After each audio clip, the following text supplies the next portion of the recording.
Chempionlar Ligasidagi eng zo'r yarim finallarni biz ko'rdik do'stlar. Lekin bugungi bizning videomiz top 3 eng qiziq vaziyatlar haqida.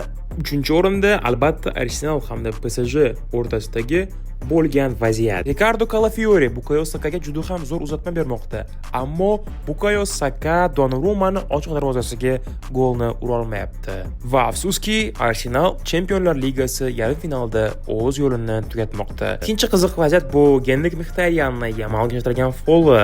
Yamal endi golga yaqinlashganda Mkhitaryan uni yiqitmoqda. Ammo hakam Shimon Marchinyak VARni ko'rgandan keyin Yamalga faqatgina jarima zarbasini bermoqda. Va albatta, birinchi o'rinda Gerard Martin hamda Denzel Dumfriesni vaziyati bo'ladi.